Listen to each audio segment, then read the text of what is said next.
हाँ तो આપણે મેં કીધું તેમ કે ગઈકાલે આપણે મૂડીની સીમાંત કાર્યક્ષમતા વિશે આપણે સમજ મેળવતા હતા। મૂડીની સીમાંત કાર્યક્ષમતા અત્યાર સુધીમાં આપણે જે ખાસ કરીને જે જોઈ ગયા છે તેમાં મૂડીની સીમાંત કાર્યક્ષમતા કોને કહેવાય, મૂડીની સીમાંત કાર્યક્ષમતા ને અસર કરતા જે બે પરિબળો છે એ બે પરિબળોની પણ આપણે સમજૂતી મેળવેલી છે કે ભાઈ મૂડી સાધનની પુરવઠા કિંમત અને ખાસ કરીને આપણે મૂડીરોકાણમાંથી પ્રાપ્ત થતું નવા મૂડીરોકાણમાંથી પ્રાપ્ત થતું અનુમાનિત ભાવિ વળતર આની આપણે લાસ્ટ પીરિયડમાં ચર્ચા કરેલી છે કે તો આપણે જાણીએ છીએ તે પ્રમાણે કે ગઈકાલે આપણે એક જેને આપણે કાલ્પનિક મૂડીરોકાણના પ્રમાણ દર્શાવતી એક યાદી અને સાથે સાથે મૂડીની સીમાંત કાર્યક્ષમતા આ બે વચ્ચેનો સંબંધ કયા રીતનો હોય છે એની ચર્ચા આપણે લાસ્ટ પીરિયડમાં કરી ગયા। તો આપણે જાણીએ છીએ તે પ્રમાણે મિત્રો કે જેમ મૂડીરોકાણનું પ્રમાણ વધે છે તેમ અર્થતંત્રમાં મૂડીની સીમાંત કાર્યક્ષમતા ઘટે છે। એટલે આપણે એમ કહી શકીએ કે મૂડીરોકાણનું પ્રમાણ વધે છે એટલે મૂડીની સીમાંત કાર્યક્ષમતામાં આપણને ઘટાડો થતો જોવા મળે છે। તો આપણે લાસ્ટ ટાઈમ ચર્ચા કરી ગયા અને મૂડીની સીમાંત કાર્યક્ષમતા દર્શાવતી જે રેખા છે તે આપણે જાણીએ છીએ તે પ્રમાણે કે ઉપરથી નીચે તરફ ઢળતી નકારાત્મક ઋણ ઢાળવાળી રેખા છે। ઓકે, આપણે આટલી ચર્ચા ગઈકાલે કરી ગયા છે। હવે આપણે આગળ વધીએ અને આજે આપણો ટાર્ગેટ એવો છે કે આપણું જે સમગ્રલક્ષી અર્થશાસ્ત્ર જે પેપર છે એનો આ છેલ્લો ટોપિક છે એટલે આજે આપણે ભલે થોડી 10-15 મિનિટ વધારે ખેંચવી પડે પણ આપણે શક્ય એટલું આજે વાઇન્ડ અપ કરી નાખવાની કોશિશ કરીશું। એટલે આપણે સોમવારથી સંચાલકીય અર્થશાસ્ત્ર જે આપણું પેપર છે તે ચાલુ કરીશું। એટલે આપણો વધારેમાં વધારે હજુ જો ટાર્ગેટ રાખીએ આપણે તો 15 દિવસ હજુ પણ કોર્સ આપણો ચાલે એવો છે। એટલે મિત્રો તમે જરાક બી ઢીલા નહીં પડતા, હારી નહીં જતા, બરાબર। આપણે તમારો પ્રયત્ન ઓનલાઈન લેક્ચર બરાબર એટેન્ડ થાય એવો પ્રયત્ન ચાલુ રાખજો।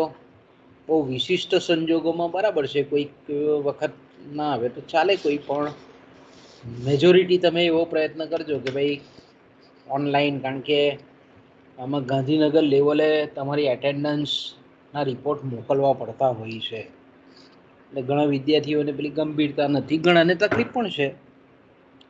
એટલે જેની પાસે ઇન્સ્ટ્રુમેન્ટ છે, જેની પાસે ડેટા કનેક્શન છે એ ડેટા કનેક્શન કે ઇન્સ્ટ્રુમેન્ટનો યોગ્ય ઉપયોગ કરે।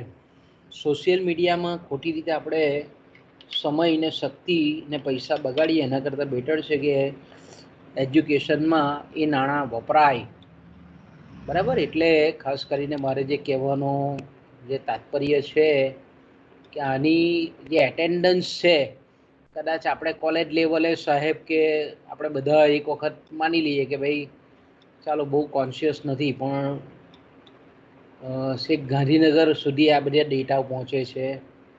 એટલે મારી એક નમ્ર તમને વિનંતી છે, કારણ કે સરકાર બી આપણે જાણીએ છીએ તે પ્રમાણે કે આ માઇક્રોસોફ્ટ ટીમનો જે સોફ્ટવેર છે તેની લાયસન્સ કોપી લાખો વિદ્યાર્થીઓને આપે એટલે સરકારને કરોડો રૂપિયાનો ખર્ચ લાગુ પડતો હોય. તો સરકાર પણ એવું ઈચ્છે કે ભાઈ જ્યારે જે સિસ્ટમ પાછળ કે જે વસ્તુ પાછળ કરોડો રૂપિયાનો ખર્ચ થતો હોય, મૂડીરોકાણ થતું હોય, તો એના પર અપેક્ષિત નફાનો વળતરનો દર વિદ્યાર્થીના શિક્ષણ રૂપી મળે એવું સરકાર પણ ઈચ્છતી હોય. તો એવા સંજોગોમાં આપણે બધા જરાક કાળજી રાખી. ઘણા વિદ્યાર્થીઓ જોઉં છું બહુ નિત્ય છે, એકદમ કમ્પ્લીટ છે કે ભાઈ એડવાન્સમાં જોઈન્ટ થઈ જાય છે અને છેલ્લે સુધી એ સતત લેક્ચર સાંભળે છે. કારણ કે અહીંયા બધું જ એનાલિસિસ આવી જાય છે મારી પાસે. કોણ ક્યારે જોઈન્ટ થયું ને કોણ ક્યારે લેફ્ટ થયું એ સમગ્ર માહિતી મને અહીંયા બેઠા બેઠા ખબર પડી જાય છે. એટલે મિત્રો મારે બીજો કંઈ તમારો બીજો માઇનસ પોઈન્ટ નહીં, દરેકને પ્રોબ્લેમ રહેવાના જ. પણ જ્યારે આ એકદમ સરસ મજાની ઘરના વાતાવરણમાં જ્યારે આપણને આ સિસ્ટમ સરકારે પ્રોવાઈડ કરેલી છે ને, અત્યારે પરિસ્થિતિ પણ એવી છે કે ભાઈ માસમાં આપણે ભેગા થવા એવું નથી. તો તેવા સંજોગોમાં આ સરકારનો જે અથાગ પ્રયત્ન છે કે ભાઈ મેક્સિમમમાં મેક્સિમમ વિદ્યાર્થીઓ ઇન્વોલ્વ થાય અને આ કપરો સમયગાળો નીકળી જાય, પાછા પુનઃ દિવસ આપણે આગળના સેમેસ્ટરમાં કદાચ પાછા જલ્દી આવી જાય એવા સરકારશ્રીના પણ પ્રયત્ન છે. પણ જીવના જોખમે અત્યારે કોઈ રિસ્ક કોઈ લેવલે થાય એવું નથી. એટલે મારી તમને નમ્ર વિનંતી છે કે આ સરસ મજાનું આપણે માધ્યમ છે તો એનાથી મેક્સિમમ વિદ્યાર્થીઓ જોડાય. ઓકે, હવે આપણા પાછા ટોપિક પર આવે આપણા. તો લાસ્ટ ટાઈમ જે આપણે અટકેલા હતા એમાં મેં કીધું તેમ કે મૂડીરોકાણ અને મૂડીની સીમાંત કાર્યક્ષમતા, એટલે કે મૂડીની સીમાંત કાર્યક્ષમતા અને મૂડીરોકાણ વચ્ચેનો જે સંબંધ છે એ આપણે ગઈકાલે જોઈ ગયા. અને એમાં આપણે જોયું તે પ્રમાણે કે અર્થતંત્રમાં જો મૂડીરોકાણનું પ્રમાણ વધારવામાં આવે તો મૂડીની સીમાંત કાર્યક્ષમતા આપણને થોડી ઘટતી જતી દેખાય છે. અને એનાથી ઉલટું પણ આપણે વિચારી શકીએ છીએ કે મૂડીરોકાણનું પ્રમાણ ઘટે તેમ મૂડીની સીમાંત કાર્યક્ષમતામાં વધારો થાય છે. અને એનું જે લોજિક છે તે આપણે ગયા પીરિયડમાં 2 કારણો દ્વારા સમજાવેલું હતું કે ભાઈ જો મૂડીરોકાણ વધે તો એટલા અંશે ચીજવસ્તુઓ અને સેવાઓનો પુરવઠો અર્થતંત્રમાં વધે, ભાવો નીચા આવે અને જે ભાવિ જે અપેક્ષિત નફાની જે ધારણા છે અથવા તો સંભવિત વળતર છે એમાં ઘટવાને અવકાશ રહેલો છે. અને બીજું પરિબળ આપણે જોયું તે પ્રમાણે કે જો મૂડીરોકાણ વધે તો મૂડી સાધનોની માંગ વધે અને મૂડી સાધનના ઉત્પાદન કરતા જે ઉદ્યોગો છે તેમાં ઘટતી પેદાશનો નિયમ પ્રવર્તવાને લીધે એ મૂડી સાધનની કિંમતો વધે એટલે પુરવઠા કિંમત વધે અને પરિણામ સ્વરૂપ આપણે એમ કહીએ છીએ કે વસ્તુની પુરવઠા કિંમત અને મૂડીની સીમાંત કાર્યક્ષમતા વચ્ચે ઉલટો સંબંધ જોવા મળે છે. આવી ચર્ચા આપણે લાસ્ટ પીરિયડમાં કરી ગયા. ઓકે, તો મિત્રો હવે જે આગળનો મુદ્દો છે એ છે મૂડીની સીમાંત કાર્યક્ષમતા અને વ્યાજનો દર અને એની સાથે મૂડીરોકાણનો સંબંધ. ઓકે, તો આપણે જાણીએ છીએ તે પ્રમાણે કે જ્યારે પણ કોઈ પણ નિયોજક કે આપણે જોયું તે પ્રમાણે કે નવા મૂડીરોકાણ અંગેનો જ્યારે કોઈ પણ નિર્ણય કરતી હોય તો સ્વાભાવિક છે કે એ નવા મૂડીરોકાણને પરિણામ સ્વરૂપ પ્રાપ્ત થનારી જે કંઈ પણ આવક છે નફા સ્વરૂપની તે અને જેટલો પણ એ નવા મૂડીરોકાણને લીધે કરવો પડતો જે ખર્ચ છે એ બેની તુલના નિયોજકો કરતા હોય છે. દાખલા તરીકે આપણે એમ કહીએ કે વ્યાજનો દર એ નિયોજકોની ખર્ચ બાજુ દર્શાવે છે, જ્યારે મૂડીની સીમાંત કાર્યક્ષમતા એ આપણે જાણીએ છીએ તે પ્રમાણે કે નિયોજકોની આવક બાજુનું પાસું દર્શાવે છે. તો આપણે જાણીએ છીએ તે પ્રમાણે કે ખર્ચ કરતાં જો આવકનું પ્રમાણ સવિશેષ હોય તો સ્વાભાવિક છે કે જે નિયોજકો છે તે પ્રોત્સાહન મળે, નિયોજકોને ઉત્સાહમાં આવે અને મૂડીરોકાણમાં વધારો કરે, એટલે નવું મૂડીરોકાણ એ શક્ય બનાવે. એટલે આપણે એમ કહી શકીએ કે ધારો કે દાખલા તરીકે અર્થતંત્રમાં વ્યાજનો દર એ 8% છે. ઓકે, વ્યાજનો દર એ 8% છે અને મૂડીની સીમાંત કાર્યક્ષમતા ધારો કે 12% છે.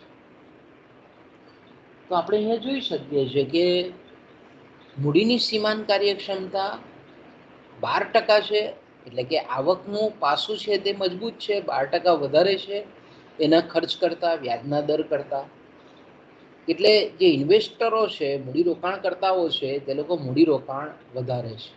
ઓકે, એનાથી ઉલટું વિચારીએ આપણે કે જો મૂડીની સીમાંત કાર્યક્ષમતા 8% હોય અને વ્યાજનો દર જો આપણે એમ કહીએ કે ધારો કે 12% હોય, તો એનાથી ઉલટું છે કે આવક કરતાં ખર્ચ વધે છે, એટલે નવું મૂડીરોકાણ થાય નહીં. તો સ્વાભાવિક છે કે જ્યારે આવક કરતાં ખર્ચનું પ્રમાણ વધે ત્યારે એ મૂડીરોકાણ સંચાલકોને માટે ગેરલાભ કરતા બને. તો તેવા સંજોગોમાં કદાચ આપણે એમ કહીએ કે નવું મૂડીરોકાણ શક્ય બને નહીં. ધારો કે આપણે એમ કહીએ કે હજુ પણ મૂડીની સીમાંત કાર્યક્ષમતા અર્થતંત્રમાં ઘટે છે, કે ભાઈ સંભવિત વળતરનો દર છે તે આપણે એમ કહીએ કે 8% કરતાં પણ ઘટીને 6% થાય છે. તો તેવા સંજોગોમાં આપણે એમ કહીએ કે સંચાલકોનો આશાવાદ છે તે વધારે મંદ પડે છે, નફાની અપેક્ષા છે તે ઓછી થાય છે, ખર્ચ છે તે ધારો કે આપણે એમ કહીએ કે યથાવત છે, એટલે કે વ્યાજનો દર અર્થતંત્રમાં યથાવત છે, પણ મૂડીની સીમાંત કાર્યક્ષમતા જો ઘટી જાય તો તેવા સંજોગોમાં એનું જે વર્તમાન મૂડીરોકાણ છે તે પણ ઘટાડે છે. હવે આપણે કેન્સ એવું કહે છે તે પ્રમાણે કે અર્થતંત્રમાં સમયના ટૂંકા ગાળામાં વ્યાજનો દર એ બહુ બદલાતો નથી, નોટ ચેન્જેબલ, પરિવર્તનશીલ નથી, અથવા તો આપણે એમ કહીએ કે સ્થિર છે. તો આપણે એમ કહીએ કે મૂડીની સીમાંત કાર્યક્ષમતા અને વ્યાજનો દર આ બે પરિબળો જો અર્થતંત્રમાં મૂડીરોકાણને અસર કરતા હોય, નક્કી કરતા હોય, નિર્ધારક પરિબળો હોય, તો જ્યારે આપણે એમ કહીએ કે બે પરિબળો પૈકી મૂડીની સીમાંત કાર્યક્ષમતા અને વ્યાજના દર આ બે પરિબળો પૈકી જો વ્યાજનો દર જો સ્થિર રહેતો હોય તો એનો મતલબ એવો થાય કે અર્થતંત્રમાં મૂડીરોકાણના પ્રમાણને નક્કી કરનારું જે મહત્વનું પરિબળ છે એ છે મૂડીની સીમાંત કાર્યક્ષમતા. ઓકે, મૂડીની સીમાંત કાર્યક્ષમતા વધે કારણ કે વ્યાજનો દર સ્થિર છે, અર્થતંત્રમાં વ્યાજનો દર સ્થિર છે, પણ મૂડીની સીમાંત કાર્યક્ષમતામાં જો વધારો થાય તો મૂડીરોકાણનું પ્રમાણ વધે, મૂડીરોકાણનું પ્રમાણ વધે એટલે કુલ માંગ કિંમત વધે, કુલ અસરકારક માંગમાં વધારો થાય, અર્થતંત્રની આવક અને રોજગારીમાં વધારો થાય, રાષ્ટ્રીય આવકમાં વધારો થાય. એનાથી ઉલટું પણ વિચારી શકીએ કે અર્થતંત્રમાં નિયોજકોની મૂડીની સીમાંત કાર્યક્ષમતામાં ઘટાડો થાય, તો તેવા સંજોગોમાં મૂડીરોકાણ પણ આપણને ઘટતું જતું જોવા મળે. મૂડીરોકાણ ઘટે એટલે આપણે જાણીએ છીએ તે પ્રમાણે કે અસરકારક માંગનું પ્રમાણ નીચું નક્કી થાય, આવક અને રોજગારીમાં ઘટાડો થાય, અર્થતંત્રમાં બેરોજગારીના પ્રશ્નો ઊભા થાય. તો આપણે આ જે શાબ્દિક જે ચર્ચા કરી તેને આપણે એક ગ્રાફ પર બી, આલેખમાં બી આ રીતે બતાવી શકીએ કે દાખલા તરીકે આપણે એમ કહીએ કે એક્સ અક્ષ પર, ક્ષિતિજ ધરી પર આપણે મૂડીરોકાણનું પ્રમાણ લીધેલું છે. ઓકે, અને વાય અક્ષ પર આપણે જાણીએ છીએ તે પ્રમાણે કે મૂડીની સીમાંત કાર્યક્ષમતા અને વ્યાજનો દર એ બંને લેવામાં આવેલી છે. હવે ધારો કે આપણે એમ કહીએ કે આ પીઆઈ રેખા છે, બરાબર. આ પીઆઈ રેખા શું બતાવે છે આપણને? વ્યાજનો દર દર્શાવતી રેખા છે. પીઆઈ રેખા જે છે તે આપણને શું બતાવે છે? વ્યાજનો દર દર્શાવે છે. એટલે કે કેન્સ કહે છે તે પ્રમાણે કે ભાઈ વ્યાજનો દર એ કેવો રહે છે? અર્થતંત્રમાં સ્થિર રહે છે. આપણે એમ કહીએ ને કે વ્યાજનો દર એ અર્થતંત્રમાં સ્થિર છે. એટલે સ્થિર છે એટલે શું થાય છે? એનો મતલબ એવો થાય કે પીઆઈ જે રેખા છે તે મૂડીરોકાણનું પ્રમાણ વધે કે ઘટે પણ વ્યાજનો દર યથાવત છે.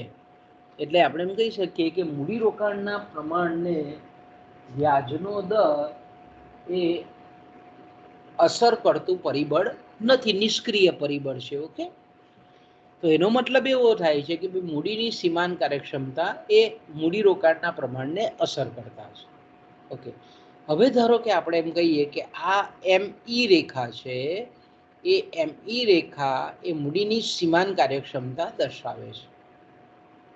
ઓકે, મૂડીની સીમાંત કાર્યક્ષમતા એ આપણે આગળ જોઈ ગયા તે પ્રમાણે કે આપણને કેવી બતાવે છે આ સીમાંત કાર્યક્ષમતાની રેખા? તો કે ભાઈ વિરુદ્ધ ઢાળ, એટલે મીન્સ કે નકારાત્મક ઢાળવાળી રેખા છે. એટલે મૂડીરોકાણનું પ્રમાણ જો અર્થતંત્રમાં વધે તો મૂડીની સીમાંત કાર્યક્ષમતા ઘટે. આ ટાઈપની જ્યારે માંગની રેખા હોય ત્યારે આપણને ખબર છે તે પ્રમાણે કે બે ચલ રાશિ વચ્ચે ઉલટો સંબંધ હોય. તો અહીંયા આપણે જોઈ શકીએ છીએ કે આ મૂડીની સીમાંત કાર્યક્ષમતા આપણે વાય અક્ષ પર લીધેલી છે, મૂડીરોકાણનું પ્રમાણ આપણે એક્સ અક્ષ પર લીધેલું છે. એટલે આ બંને વચ્ચેનો જે સંબંધ બતાવતી જે મૂડીની સીમાંત કાર્યક્ષમતાની એમઈ રેખા છે તે ઋણાત્મક ઢાળવાળી છે, નકારાત્મક ઢાળવાળી છે. ઓકે, તો આપણે આગળ ચર્ચા કરી ગયા તે પ્રમાણે કે જ્યારે પણ નિયોજક જે છે તે મોટે ભાગે મૂડીરોકાણ અંગેનો જે નિર્ણય કરે છે, એટલે જેને આપણે ઉત્પાદકોની, નિયોજકોની, સંચાલકોની જે સમતુલાની પરિસ્થિતિ કહીએ છીએ, તે કેવી પરિસ્થિતિ છે કે જ્યાં એની આવક અને ખર્ચ જ્યાં સમાન થતો હોય. એટલે આવક અને ખર્ચ સમાન થતો હોય એનો મતલબ શું થાય કે આપણે જોઈ ગયા તે પ્રમાણે કે હંમેશા નિયોજકો અર્થતંત્રમાં જે કંઈ પણ પુરવઠા કિંમત છે એનો જે ખર્ચની બાજુ છે તે, અને બીજી બાજુ આપણે એમ કહીએ કે આવકની બાજુ છે, એ સમાન થાય ત્યાં એ મૂડીરોકાણ અંગેના નિર્ણયો લઈ લે છે. ઓકે, તો અહીંયા આપણે જોઈ શકીએ છીએ કે આકૃતિમાં કે આ જે રેખા છે પીઆઈ રેખા, કે જે વ્યાજનો દર દર્શાવતી રેખા છે, એટલે આપણે એમ કહી શકીએ કે ખર્ચની રેખા છે. અને એમઈ જેને આપણે મૂડીની સીમાંત કાર્યક્ષમતાની રેખા કહીએ છીએ એ આવક દર્શાવતી રેખા છે. તો જ્યાં આપણે એમ કહીએ કે એક બાજુ વ્યાજના દરની રેખા અને મૂડીની સીમાંત કાર્યક્ષમતાની રેખા જ્યાં એકબીજાને ઇન્ટરસેપ્ટ થાય, એકબીજાને છેદે, આ છેદન બિંદુ એ આપણે એમ કહીએ કે સંચાલકોનું, નિયોજકોનું આપણે એમ કહીએ કે આવક અને ખર્ચ એ બંને એક સમાન થાય. કારણ કે આ બંને રેખાઓ એકબીજાને અહીંયા ક્યુ બિંદુએ છેદે છે. ઓકે, એટલે ક્યુ બિંદુએ છેદે છે એટલે આપણે એમ કહીએ કે નિયોજકો એ આપણે એમ કહીએ કે મૂડીરોકાણ અંગેનો નિર્ણય લે છે. હવે ધારો કે નવું મૂડીરોકાણ કરવાનું છે કે અર્થતંત્રમાં, તો નિયોજકો વિચારે કે ધારો કે આપણે એમ કહીએ કે OA જેટલું મૂડીરોકાણ ધારો કે એણે કરવું છે અર્થતંત્રમાં. ઓકે, તો અહીંયા તમે જોઈ શકો છો કે OA જેટલું જ્યારે મૂડીરોકાણ કરવામાં આવે અર્થતંત્રમાં નિયોજકો દ્વારા, તો અહીંયા તમે જોવો છો કે મૂડીની સીમાંત કાર્યક્ષમતા કેટલી છે? તો કે A થી B સુધીની. કારણ કે આપણે જેટલો મૂડીરોકાણ અંગેનો નિર્ણય કરવાનો હોય છે ત્યારે આ બે પાસાની તુલના કરે. તો અહીંયા તમે જોઈ શકો છો કે OA જેટલું મૂડીરોકાણ કરવાનો ધારો કે નિર્ણય કરે અર્થતંત્રમાં નિયોજકો, તો અહીંયા જોઈ છે કે ભાઈ મૂડીની સીમાંત કાર્યક્ષમતા AB જેટલી છે, અને AB એટલે એની આવક બાજુ દર્શાવતી રેખા છે, નફો દર્શાવતી રેખા છે, નફો દર્શાવતું આ પ્રમાણ છે આટલું AB જેટલું, અને આપણે કહીએ કે એસી એ એનો ખર્ચ બતાવે છે, કારણ કે આપણે આટલા OA મૂડીરોકાણે એસી જેટલો એને ખર્ચ લાગુ પડે છે અથવા તો વ્યાજનો ખર્ચ એને ઉઠાવવો પડે છે. તો અહીંયા તમે જોઈ શકો છો કે એસી કરતાં એબીનું પ્રમાણ મોટું છે, એટલે કે વ્યાજ ખર્ચ કરતાં મૂડીની સીમાંત કાર્યક્ષમતા એ વધારે છે. તો અહીંયા સ્વાભાવિક છે કે તમે જોઈ શકો છો કે એની ખર્ચ કરતાં આવક વધારે છે, એટલે મૂડીરોકાણ એ અર્થતંત્રમાં વધારે છે. વધારતા આપણે એમ કહીએ કે અર્થતંત્રમાં એમ બિંદુ આવી અને પછી વધારાનું મૂડીરોકાણ એમ બિંદુ પછી નહીં કરે. કેમ? કારણ કે અહીંયા ખર્ચ અને આવક બંનેનું પ્રમાણ એક સમાન છે. એ બંનેનું પ્રમાણ કેવું છે? એક સમાન છે, એક જ સરખું છે. ઓકે, તો આપણે એમ કહીએ કે ધારો કે એનાથી અલગ પરિસ્થિતિ થોડીક વિચારીએ કે અર્થતંત્રમાં આ સમતુલાનું જે ઉત્પાદન છે, મૂડીરોકાણ છે, એનાથી ઉત્પાદકો વધારે મૂડીરોકાણ કરવાનું વિચારે છે. તો દાખલા તરીકે OM ની જગ્યાએ OF જેટલું એ મૂડીરોકાણ કરવાનું ઈચ્છે છે. તો અહીંયા તમે જોઈ શકો છો કે OF જેટલું જો એ મૂડીરોકાણ કરવાના નિર્ણયો લેતા હોય સંચાલક, તો અહીંયા તમે જોઈ શકો છો કે એની મૂડીની સીમાંત કાર્યક્ષમતા કેટલી છે? તો કે ભાઈ FG જેટલી છે. અહીંયા આપણે કહીએ કે આ સીમાંત કાર્યક્ષમતાની જે રેખા છે તેને સ્પર્શે ત્યાં સુધી આપણે એક બિંદુ દોરીએ તો FG જેટલી મૂડીની સીમાંત કાર્યક્ષમતા છે, એટલે કે આવક FG છે. પણ આપણે એમ કહીએ કે આટલા મૂડીરોકાણ એનો ખર્ચ એ FH છે. આ વ્યાજના દરની રેખા પરથી આપણને એનો ખર્ચનો ખ્યાલ આવે છે, એટલે આપણે એમ કહી શકીએ કે OF પ્રમાણે મૂડીની સીમાંત કાર્યક્ષમતા એટલે કે નફાનું પ્રમાણ FG છે, પણ એની પાછળ ખર્ચ જે છે તો કે FH છે, એટલે કે આવક કરતાં ખર્ચનું પાસું વધારે છે. એટલે શું કરે છે? મૂડીરોકાણ ઘટાડે છે. ઘટાડતા એમ બિંદુએ આવીને અહીંયા અટકી જાય છે, કે કારણ કે ત્યાં આવક અને ખર્ચ એક સમાન છે. તો આ રીતે આપણને કેઇન્સ એ સમજાવે છે કે ભાઈ OA જે આપણે એમ કહીએ કે સમતુલાનું જે મૂડીરોકાણ છે તે OM જેટલું છે, ત્યારે વ્યાજનો દર એ MQ જેટલો છે, મૂડીની સીમાંત કાર્યક્ષમતા પણ MQ જેટલી છે. ઓકે, હવે આવે છે પરીક્ષાની દ્રષ્ટિએ ખૂબ મહત્વનો પોઈન્ટ, એ છે મેં કીધું તેમ કે ખાસ કરીને મૂડીની સીમાંત કાર્યક્ષમતાને નક્કી કરતા પરિબળો. મૂડીની સીમાંત કાર્યક્ષમતાને મેં કીધું તેમ કે અસર કરતા પરિબળો. ઓકે, એને આપણે નક્કી કરતા પરિબળો, અસર કરતા પરિબળો, નિર્ધારક પરિબળો, નિર્ણાયક પરિબળો, આ બધા શબ્દ પ્રયોગ આપણે આમાં કરી શકાય છે. તો આપણે આગળ જોઈ ગયા તે પ્રમાણે કે ભાઈ મૂડીની સીમાંત કાર્યક્ષમતાનો આધાર જે છે તે સામાન્ય રીતે આપણે જાણીએ છીએ તે પ્રમાણે કે બે પરિબળો પર છે, અને એ બે પરિબળોમાં આપણે જાણીએ છીએ તે પ્રમાણે, કારણ કે મૂડીની સીમાંત કાર્યક્ષમતા ને અસર કરતા જે પરિબળો છે એ અર્થતંત્રમાં મૂડીરોકાણને અસર કરે છે, અને મૂડીરોકાણને અસર કરતા જે પરિબળો છે તે અર્થતંત્રમાં અસરકારક માંગ, આવક, રોજગારી, ઉત્પાદન, ખર્ચ, વપરાશ, આ બધા પરિબળોને નક્કી કરે છે. એટલે આપણે એમ કહી શકીએ કે મૂડી સીમાંત કાર્યક્ષમતાને અસર કરતા જે બે પરિબળો છે એ બે પરિબળો અર્થતંત્રમાં ખાસ કરીને આવક અને રોજગારીના મૂળભૂત પ્રમાણને નક્કી કરે છે. તો આપણે જાણીએ છીએ કે બે પરિબળોમાં ખાસ કરીને મૂડી સાધનની એક તો પહેલું છે પુરવઠા કિંમત, અને બીજું જે પરિબળ છે એ અનુમાનિત ભાવિ એક્સપેક્ટેડ અપેક્ષિત ભવિષ્યનું વાર્ષિક વળતર. તો ભાઈ મૂડીરોકાણ કરવાથી ભવિષ્યમાં કેટલી એમને આવક કે નફાની અપેક્ષા છે તે. તો આપણે અહીંયા જોઈ શકીએ છીએ કે ભાઈ જે કેઇન્સના મતે આપણે એમ કહી શકીએ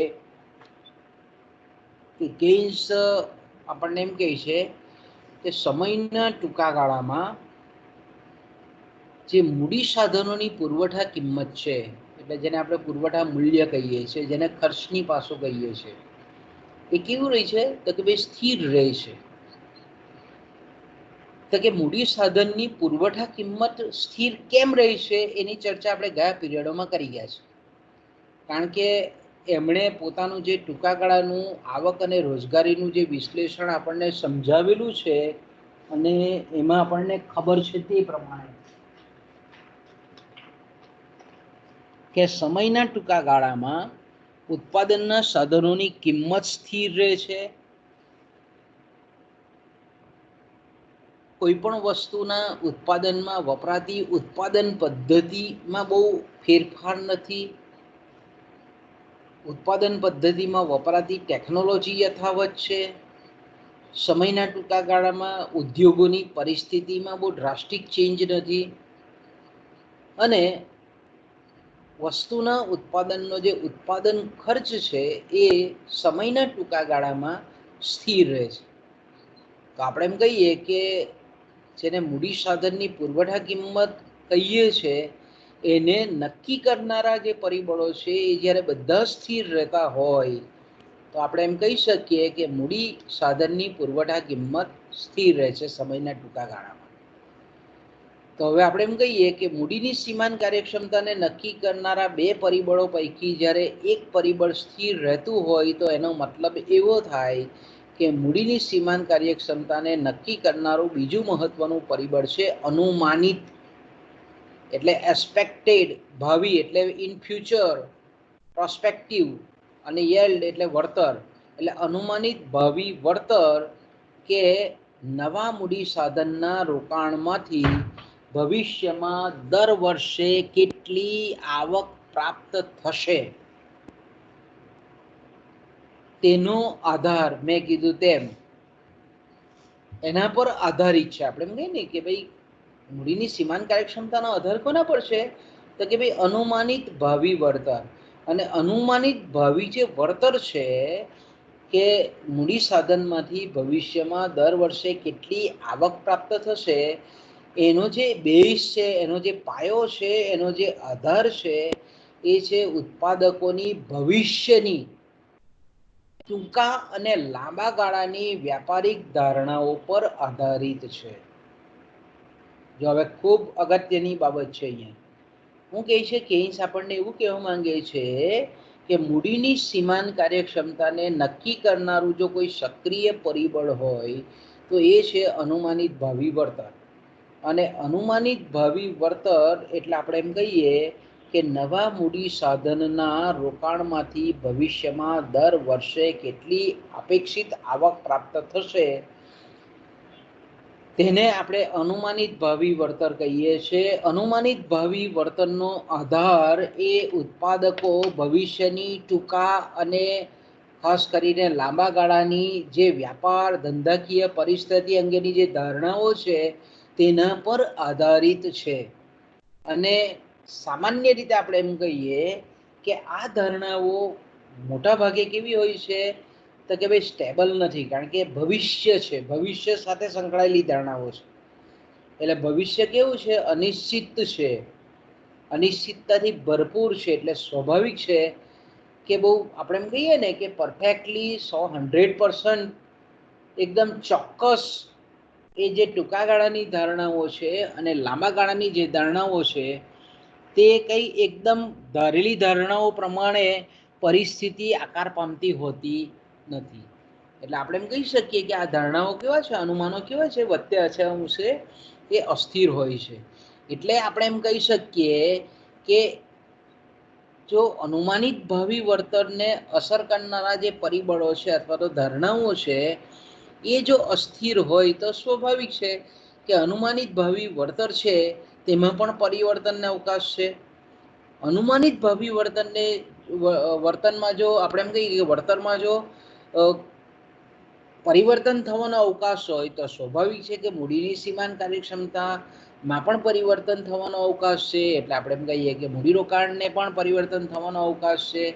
આવક અને રોજગારીને પણ અસર કરે છે, એટલે એને પણ આપણે એમ કહીએ કે એમાં પણ ફેરફાર થવાનો અવકાશ છે. તો હવે આપણે એમ કહીએ કે આ કયા પ્રકારની ધારણાઓ હોય છે. તો ખાસ કરીને આપણે એમ કહીએ કે પહેલી જે ધારણાઓ છે તેને આપણે સમયના ટૂંકા ગાળાની ધારણાઓ કહીએ છીએ. તો કે ભાઈ સમયના જે ટૂંકા ગાળાની જે ધારણાઓ છે, બરાબર છે, એમાં ખાસ કરીને આપણે જાણીએ છીએ તે પ્રમાણે કે સમયના ટૂંકા ગાળાની ધારણાઓ એટલે ખૂબ નજીકના ભવિષ્ય, બરાબર, ખૂબ નજીકના ભવિષ્ય અંગેની ધારણાઓ, ખૂબ સમયના ટૂંકા ગાળાની ધારણાઓ. આપણે એમ કહીએ ને કે ભાઈ એક બે મહિના સમયગાળાને જો ખાલી આપણે ટેન્ટેટિવલી આવી રીતે મૂકી ના શકીએ, પણ ધારો કે આપણે એમ કહીએ કે મૂકવું હોય તો ધારો કે આપણે એમ કહી શકીએ કે એક બે 3 મહિનાની ધારણાઓ, સમયના ટૂંકા ગાળા નજીકના ભવિષ્યની ધારણાઓ. અર્થાત આપણે એમ કહીએ કે નજીકના ભવિષ્યમાં આપણે જાણીએ છીએ તે પ્રમાણે કે વાસ્તવિક જગતમાં ધારો કે આપણે વિચારીએ કે કોઈ પણ ધંધાદારી માણસ હોય તે એક બે મહિના માટે શું કે એક બે મહિના માટે કેવું ધારે ટૂંકો ગાળો, એટલે આપણે એમ કહીએ કે 2-3 મહિના કે એક બે વધારે વધારે 3 મહિનાનો ગાળો મૂકીએ. આપણે બહુ તો આપણે 6 મહિના સુધી બી એક્સટેન્ડ કરી શકીએ, પણ ધારો કે આપણે એમ કહીએ કે 3 મહિનાનો સમયનો ટૂંકો ગાળો છે. ઓકે, તો નિયોજકો એવું વિચારે છે કે ભાઈ આગામી જે 3 મહિના છે, તો આગામી 3 મહિનાનો જે સમયગાળો છે જેને આપણે શોર્ટ ટર્મ કહીએ છીએ, ટૂંકો ગાળો કહીએ છીએ, એમાં ઉત્પાદનના સાધનોના ભાવોમાં બહુ ઝાઝો ફેરફાર થશે નહીં. ઓકે, 3 મહિનામાં કે આપણે આપણા કારખાનામાં કે આપણી ફેક્ટરીમાં કામ કરતો શ્રમિક છે એનો ધારો કે આજનો પગાર 300 રૂપિયા છે, તો 3 મહિના પછી એ 600ની માંગણી કરવાનો નથી. અત્યારે જે વ્યાજે લાવેલી મૂડી 8% પ્રમાણેની છે, તો કઈ 3 મહિનામાં એ 8%ની જે વ્યાજની મૂડી છે તેના 16% થવાના નથી. જે ભાડાનો દર છે કે ભાઈ એણે જો પોતાની ફેક્ટરી કોઈ ભાડાના શેડમાં કરેલી હોય તો આપણે એમ કહી શકીએ કે શેડનું ભાડું એ 3 મહિનામાં કંઈ વધી નથી જવાનું.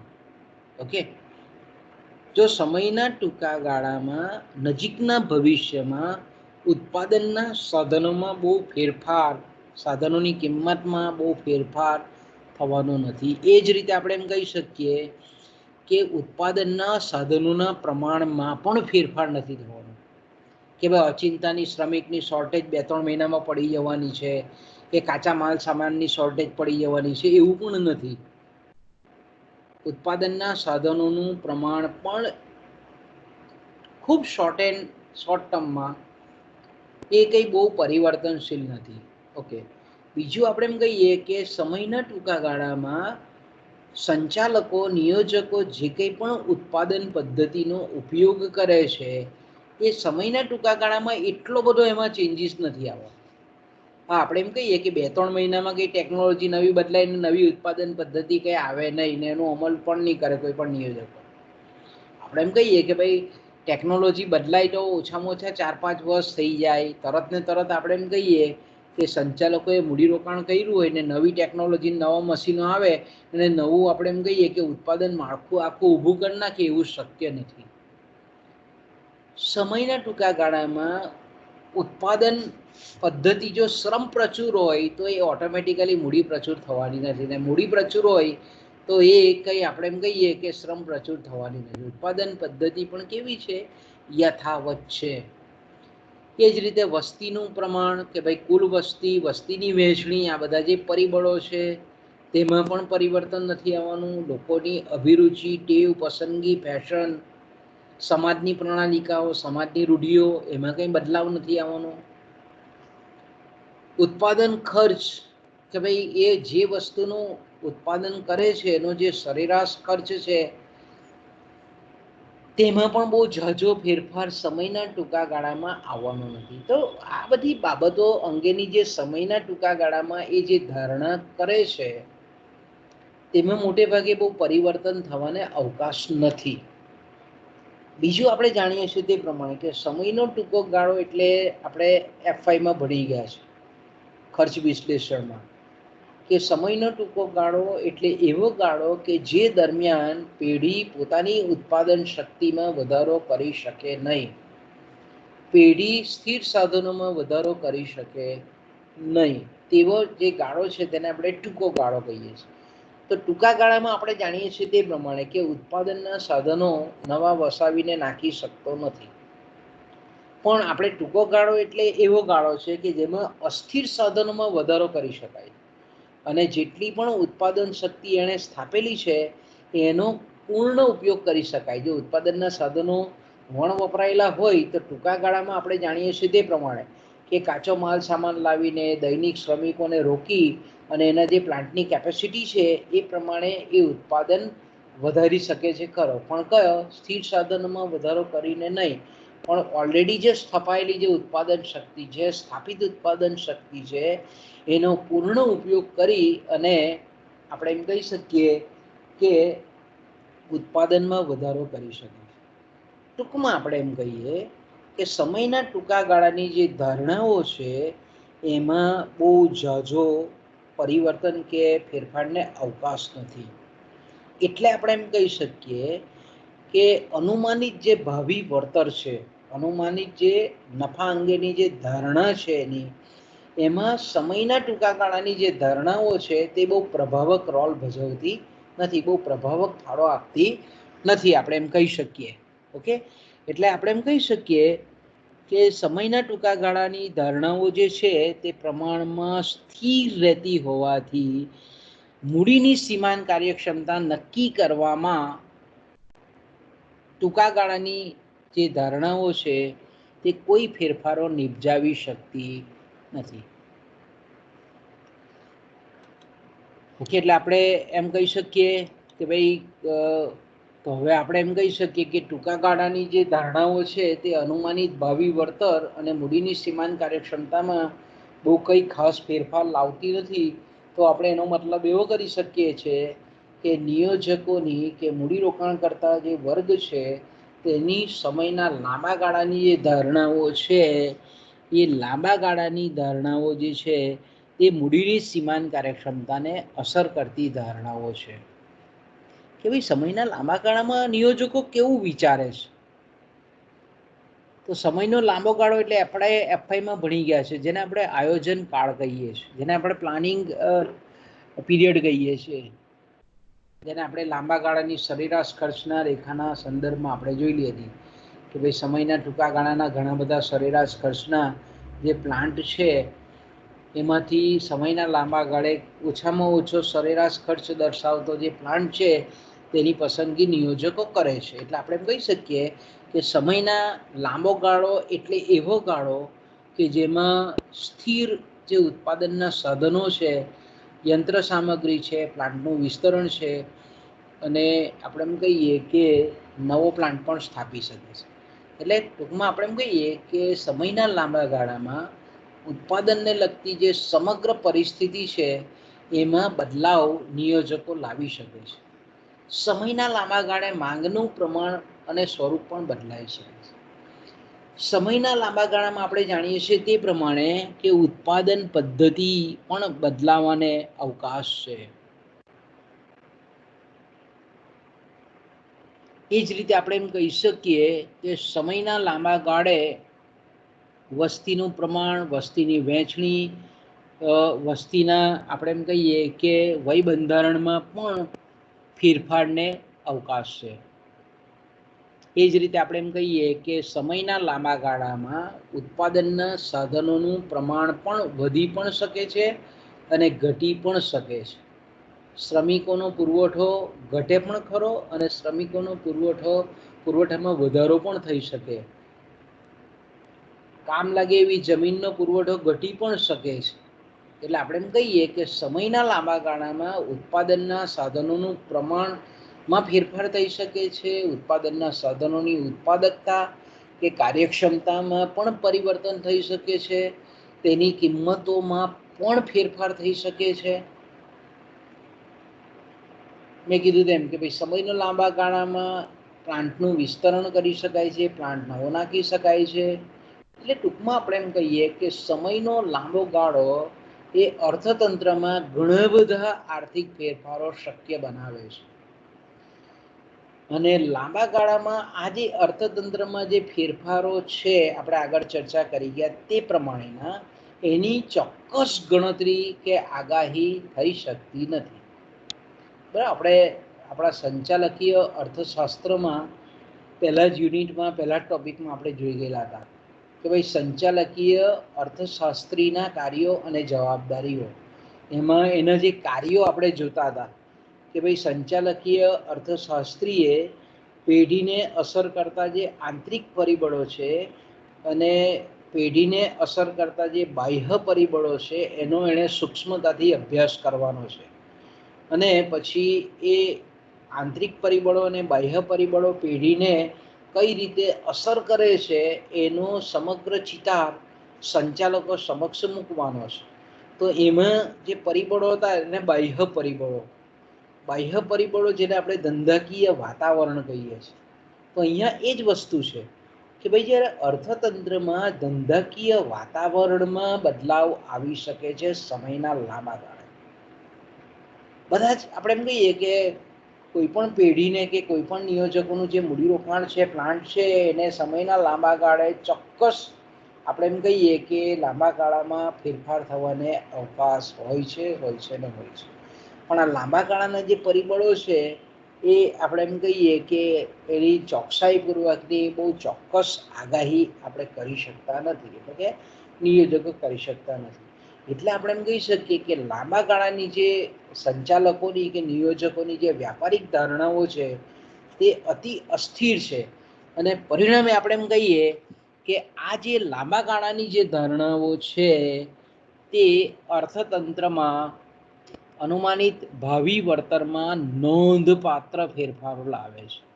અને એને લીધે આપણે એમ કહીએ કે લાંબા ગાળાના જે અનુમાનો છે એ મૂડીની સીમાંત કાર્યક્ષમતામાં પણ નોંધપાત્ર ફેરફારો લાવે છે. તો મૂડીની સીમાંત કાર્યક્ષમતામાં લાંબા ગાળાના જે અનુમાનો છે તે ફેરફાર લાવે છે. એનો મતલબ એમ થાય કે વ્યાપારીઓના લાંબા ગાળાના જે અનુમાનો છે તે મૂડીરોકાણ પર ક્યાં તો સકારાત્મક અસર પાડે, હકારાત્મક અસર પાડે, ક્યાં તો નકારાત્મક કે અવળી અસર પણ પાડે છે. તો આ લાંબા ગાળાની જે વ્યાપારિક જે ધારણાઓ છે તે આપણે નીચે દર્શાવેલા જે મુદ્દાસરના જે ટોપિકો છે એના દ્વારા નક્કી થાય છે. જો વ્યાપારીઓની, નિયોજકોની, સાહસકોની જે લાંબા ગાળાની જે ધારણાઓ છે એને નક્કી કરતા પરિબળોમાં પહેલું જે પરિબળ છે એ છે મૂડી સાધનોનો હયાત જથ્થો. ઓકે, મૂડી સાધનોનો હયાત જથ્થો એટલે શું?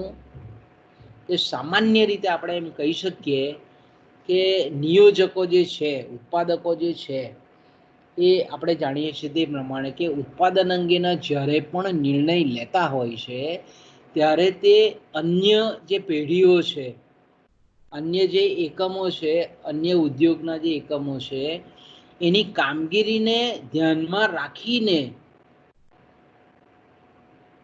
એ નિર્ણયો લેતા હોય છે. આપણે એમ કહીએ કે એ મનમાં વિચાર આવ્યો ને એ મૂડીરોકાણ અંગેના નિર્ણયો નહીં લે. એ આપણે એમ કહીએ કે કયા ઉદ્યોગમાં કેટલું મૂડીરોકાણ કરવું, કઈ વસ્તુનું ઉત્પાદન કરવું, એ ખાસ કરીને આપણે એમ કહીએ કે જે તે ઉદ્યોગની જે પેઢીઓ છે એ હરીફ કંપનીઓ છે, હરીફ ઉત્પાદકો છે, એને નજર સમક્ષ રાખીને એ નિર્ણય લેવામાં આવતા હોય છે. તો કે ભાઈ અત્યારે આપણે એમ કહીએ કે દાખલા તરીકે કોઈ કંપની એવું વિચારે કે ભાઈ મારે કાપડની મિલ નાખવી છે. ઓકે, તો કાપડની મિલ નાખવી હોય તો અત્યારે જોઈએ કે કાપડ ઉદ્યોગમાં અલગ અલગ જે પેઢીઓ છે, અલગ અલગ જે મિલો છે એ લોકોની ઉત્પાદન શક્તિ કેવી છે, એનું આપણે એમ કહીએ કે વેચાણ કેવું છે, એની નફાકારકતા કેવી છે, એ બધા પરિબળોને ધ્યાનમાં રાખી અને પછી એ નવું મૂડીરોકાણ કરવાનો નિર્ણય લે છે.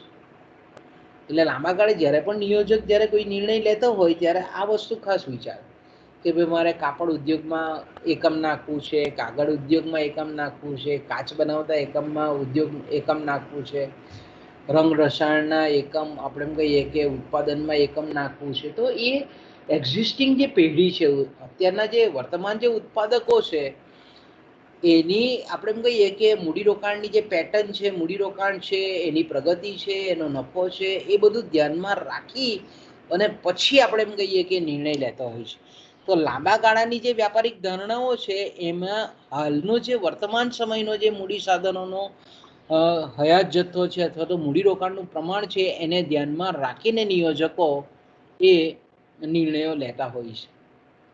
ઓકે, બીજું જે પરિબળ છે એ છે મૂડી સાધનનું આયુષ્ય અથવા તો નવા યંત્રની જે આયુષ્ય મર્યાદા છે તે. સામાન્ય રીતે આપણે એમ કહીએ કે ભાઈ કોઈ પણ નિયોજકે જે નાખેલી મશીનરી છે, મશીનો છે, ઉત્પાદક યંત્રો છે, એ ઉત્પાદક યંત્રો જે છે તે કેટલા વર્ષ સુધી એ ચાલશે એ અંગેનો ચોક્કસ અંદાજ બાંધી શકાતો નથી. સામાન્ય રીતે આપણે એમ કહીએ ને કે જ્યારે કોઈ પણ યોજક જે નવું આપણે એમ કહીએ કે નવો પ્લાન્ટ સ્થાપતો હોય, એમાં નવી મશીનરી ઇન્સ્ટોલ કરતો હોય, તો એનો અંદાજ કોઈ કાઢી શકતું નથી કે ભાઈ આ મશીનો કેટલા વખત સુધી ચાલશે, કેટલા વર્ષો સુધી એ ઉત્પાદન આપશે. એટલે આપણે કહી શકીએ કે જેને આપણે ભાવિ અનુમાનિત વાર્ષિક વળતર કહીએ છીએ એનો ચોક્કસ વાર્ષિક અંદાજ આપણે બાંધી શકાતો નથી. નિયોજકો એટલા માટે દર વર્ષે આ મશીનના સાધનોમાંથી, ઉત્પાદક યંત્રોમાંથી કેટલું વળતર પ્રાપ્ત થશે અનુમાનિત, એની ચોક્કસ ગણતરી કરી શકાતી નથી. કારણ કે કોઈ પણ આપણે કહીએ કે નિયોજક પ્લાન્ટ નાખતો હોય તો મશીન આપણે એવો અંદાજો લગાવ્યો કે ભાઈ 20 વર્ષ સુધી આ કામ આપશે, પણ 20ની જગ્યાએ 30 વર્ષ સુધી બી ચાલે. થોડી ઘણી એની મરામત કરી, એનો મેન્ટેનન્સ કરી તો આપણે જાણીએ છીએ કે ભાઈ મશીનને 20ની જગ્યાએ 25 વર્ષ સુધી પણ ચાલુ રાખી શકાય. તો જો આપણે એમ કહીએ કે એનું જો આયુષ્ય, જેમ મશીનોનું આયુષ્ય વધારે તેમ સ્વાભાવિક છે કે અનુમાનિત જે ભાવિ વળતર છે એનું પ્રમાણ વધારે, અને પરિણામ સ્વરૂપ આપણે એમ કહીએ કે મૂડીની સીમાંત કાર્યક્ષમતા પણ વધારે છે. એટલે આપણે એમ કહી શકીએ કે જો ઉત્પાદનના સાધન તરીકે જે આવી મૂડી છે, યાંત્રિક મૂડી છે, એ યાંત્રિક મૂડીનું જેટલું આયુષ્ય વધારે એટલી આપણે એમ કહીએ કે મૂડીની સીમાંત કાર્યક્ષમતા વધારે, અને એ પ્રમાણમાં આપણે એમ કહીએ કે મૂડીની સીમાંત કાર્યક્ષમતા વધારે એટલે આપણે એમ કહી શકીએ કે અર્થતંત્રમાં મૂડીરોકાણ એ સતત બને છે, તેજ બને છે. પણ આપણે જાણીએ છીએ તે કે ઘણા ઉદ્યોગો આપણે એવા જોઈએ છે કે એમાં જબરજસ્ત ટેકનોલોજીકલ પ્રગતિ થાય. ઓકે, અને આપણે એમ કહીએ કે જો મશીન એની આયુષ્ય 20 વર્ષનું હોય પણ ટેકનોલોજી એટલી ઝડપથી બદલાતી હોય કે 2 વર્ષમાં જૂના થઈ જાય. ઘણા આપણે જોઈએ છે, ઘણા ઉદ્યોગો એવા છે, ખાસ તો કાપડ ઉદ્યોગની જ વાત કરીએ આપણે કે પહેલાં હાથથી ચાલતા સંચા હતા, પછી પાવરથી ચાલતા આવ્યા, પછી તરત શોધાયા તો નવી ટેકનોલોજી આવી, તો આપણે એમ કહી શકીએ કે પાવરથી ચાલતા લૂમ્સ છે એ નવા પડી ગયા. આપણે ટીવીમાં પણ જોઈએ છીએ કે ભાઈ ટીવીમાં પણ ટેકનોલોજી બદલાય એટલે અમુક જે ટીવી છે, ફોન છે, આ બધી વસ્તુ પણ એકદમ આપણે એમ કહીએ ને કે ભાઈ યુઝલેસ થઈ જાય. તો ટેકનોલોજી બદલાય તો આયુષ્ય હોવા છતાં, બરાબર, એ સમય પહેલાં જે આયુષ્ય મર્યાદા પહેલાં જ એ જૂનું થઈ જાય. એટલે એવા સંજોગોમાં મૂડીની સીમાંત કાર્યક્ષમતા ઘટે. એમાંથી જે અનુમાનિત ભાવિ વળતર છે એનું પ્રમાણ ઘટે એટલે સ્વાભાવિક છે કે ભાઈ મૂડીની સીમાંત કાર્યક્ષમતા ઘટે. ઘણી વખત આપણે જોઈએ છે કે ઘણા એવા ઉદ્યોગો પણ છે કે ભાઈ ટેકનોલોજીકલ પ્રગતિ થાય અને એની જો અસર એના ઉત્પાદન ખર્ચ પર થતી હોય તો પહેલાં કરતાં ઉત્પાદન ખર્ચ ઘટે. અને પહેલાં કરતાં જો ઉત્પાદન ખર્ચ ઘટતો હોય તો તેવા સંજોગોમાં આપણે એમ કહીએ કે નવું મૂડીરોકાણ થવાની તક સર્જાય. અને નવું મૂડીરોકાણ થવાની તક સર્જાય એટલે સ્વાભાવિક છે કે મૂડીની સીમાંત કાર્યક્ષમતા વધે. અને મૂડીની સીમાંત કાર્યક્ષમતા વધે એટલે મેં કીધું તેમ કે અસરકારક માંગ વધે, આવક અને રોજગારીમાં વધારો થાય. તો આપણે અહીંયા બે રીતથી જ સમજી શકીએ છીએ કે ભાઈ ટેકનોલોજીકલ પ્રગતિ થાય ને એની અસર જો ઉત્પાદન ખર્ચ ઘટાડામાં થાય તો મૂડીની સીમાંત કાર્યક્ષમતા આપણને વધતી જાય. પણ જો ટેકનોલોજીકલ પ્રગતિ થાય અને એ આપણે એમ કહીએ કે જો નવા એવા યંત્રો શોધાયા હોય કે જે જૂના મશીનો છે તે નકામા થઈ જાય તો તેવા સંજોગોમાં આપણે એમ કહીએ કે મૂડીની સીમાંત કાર્યક્ષમતા ઘટે, મૂડીરોકાણ ઘટે અને અર્થતંત્રમાં આવક અને રોજગારીમાં ઘટાડો થતો આપણને જોવા મળે. તો પછી આપણે એમ કહીએ કે ત્રીજું જે પરિબળ છે લાંબા ગાળાની જે ધારણાઓ છે, વ્યાપારિક ધારણાઓ છે, તેને અસર કરતું એ છે યંત્રોનો નિભાવ ખર્ચ, જેને આપણે મેન્ટેનન્સ કોસ્ટ કહીએ છીએ. બરાબર, આપણે દાખલા તરીકે કોઈ ગાડી લીધેલી હોય 2 વ્હીલર કે 4 વ્હીલર, તો આપણે શું કરીએ છીએ એનું ઓઇલ પાણી ચેક કરાવીએ, એને સર્વિસ કરાવીએ. તો અહીંયા પણ એવું છે કે અહીંયા મશીનોનો નિભાવ ખર્ચ, મશીનોનો મેન્ટેનન્સ ખર્ચ. તો સામાન્ય રીતે આપણે એમ કહીએ કે વર્તમાનમાં જે વસાવેલા યંત્રો છે એનો ખર્ચ ભવિષ્યમાં કેટલો રહેશે, મેન્ટેનન્સ કોસ્ટ કેટલી રહેશે, એનો કોઈ અંદાજ બાંધી શકતું નથી. કારણ કે આપણે જાણીએ છીએ તે પ્રમાણે કે એનો મેન્ટેનન્સ કોસ્ટનો આધાર આપણે એમ કહીએ કે ખાસ કરીને જે મશીન છે એની જે ચાલક શક્તિ છે એનો પુરવઠો કેવો મળે છે, કઈ તીવ્રતામાં મળે છે, કેટલા પ્રમાણમાં મળે છે, કેટલા જથ્થામાં મળે છે, એ ચાલક શક્તિનો ભાવ કેવો છે. બીજું આપણે એમ કહીએ કે જે મશીન છે કે મૂડી છે, આપણે યંત્ર છે, એના ટેકનિશિયનો કેટલા અવેલેબલ છે. બરાબર, કારણ કે ફોરેનની કોઈ જો મશીનરી નાખેલી હોય તો આપણે એમ કહી શકીએ કે એને રિપેર કરનારા જે ટેકનિશિયનો છે એને એ કેટલા પ્રમાણમાં છે, એનો કેટલો ઇઝીલી પુરવઠો પ્રાપ્ત થાય છે, એમના વેતન દરો કયા છે, એમાં એ મશીનમાં વપરાતા જે છૂટા ભાગો છે એને કેટલો ઘસારો લાગે છે, એ સ્પેર પાર્ટ બદલવાનો ખર્ચ કેટલો છે, આ અંગે પણ આપણે નિશ્ચિત આગાહી થઈ શકતી નથી.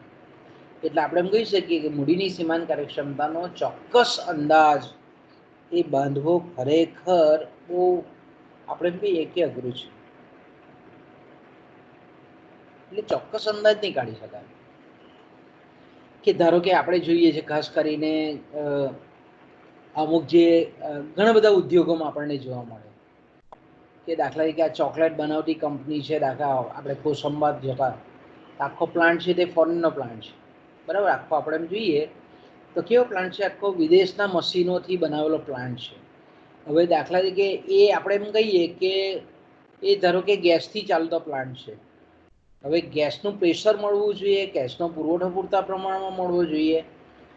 તો આપણે એમ કહીએ કે યંત્રને ચલાવવા માટેની જે બળતણ છે એનો પુરવઠો કેટલો છે, કેટલી તીવ્રતામાં મળે છે, કેટલા પ્રેશરથી મળે છે, એ ગેસનો ભાવ શું છે.